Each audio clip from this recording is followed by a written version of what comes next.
GCers, setiap kita pasti memiliki makanan favorit masing-masing kan? Tapi tahukah kalian makanan apa saja yang sering disebutkan dalam Alkitab? Ikuti dalam Fakta Alkitab kali ini.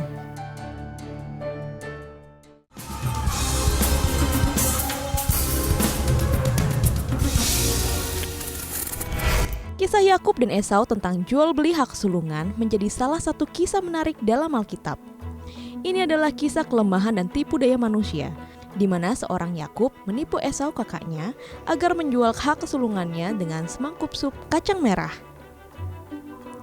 Mengapa sup kacang merah itu menarik perhatian Esau? Ya, tentu saja, karena salah satu menu favorit bangsa Israel waktu itu membangkitkan rasa lapar dan dahaga Esau setelah ia kelelahan berburu di padang. Sup kacang merah adalah salah satu menu masakan spesial bangsa Israel kuno. Kacang merah atau juga disebut lentil menjadi bahan makanan jenis kacang-kacangan yang berharga karena kandungan nilai nutrisi di dalamnya.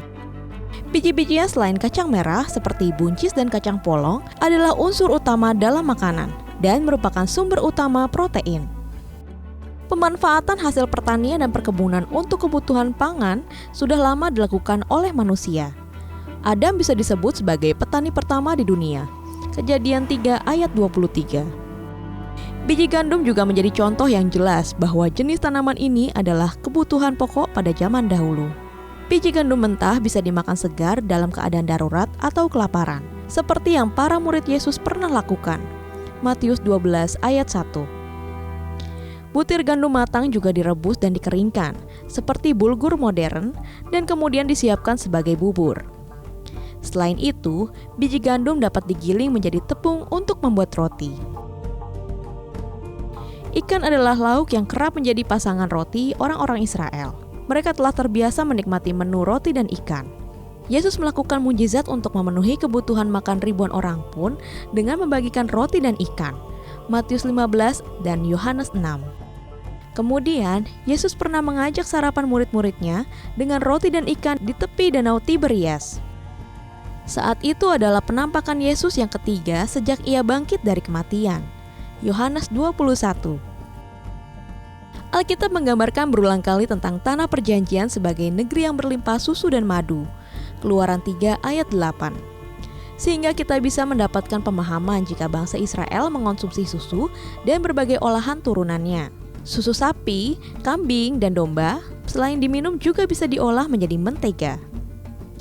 Oleh karena itu, orang Israel dalam memasak dan menggoreng sudah menggunakan mentega pada waktu itu. Kemudian, orang Israel memakan madu yang biasanya dikumpulkan dari lebah liar yang membuat sarangnya di tebing-tebing atau pegunungan batu. Mazmur 81 ayat 17. Seperti yang masih mereka lakukan di wilayah tersebut hingga saat ini. Tapi Alkitab pernah mencatat bahwa salah satu hakim yaitu Simson makan madu yang dihasilkan oleh lebah yang bersarang di bangkai singa. Hakim 14 ayat 8-9. Sementara anak Raja Saul yaitu Yonatan pernah makan madu dari sarang madu yang tergantung di sebuah pohon. 1 Samuel 14 ayat 25-27. Kedua contoh itu menunjukkan bahwa madu yang banyak ditemui di alam liar dan menjadi kesukaan orang Israel. Sayuran juga menjadi nutrisi yang dibutuhkan orang Israel. Bahkan di Babel, Daniel dan teman-temannya tetap memiliki kesehatan dan kekuatan ketika mereka hanya makan sayuran. Daniel 1 ayat 12.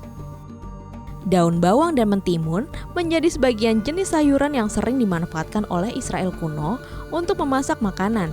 Bilangan 11 ayat 5. Nabi Elia pernah memasak sayur untuk rombongan nabi dengan bahan utama labu. 2 Raja-Raja 4 ayat 39. Orang-orang Israel kuno memiliki beberapa larangan atau pantangan dalam mengonsumsi makanan. Meskipun mereka boleh minum susu, tetapi mereka dilarang untuk secara sembarangan mencampurkan dalam masakan. Misalnya, orang Israel tidak akan memasak daging kambing muda dengan susu induknya. Keluaran 23 ayat 19. Orang Israel juga dilarang keras memakan hewan yang masih ada darahnya.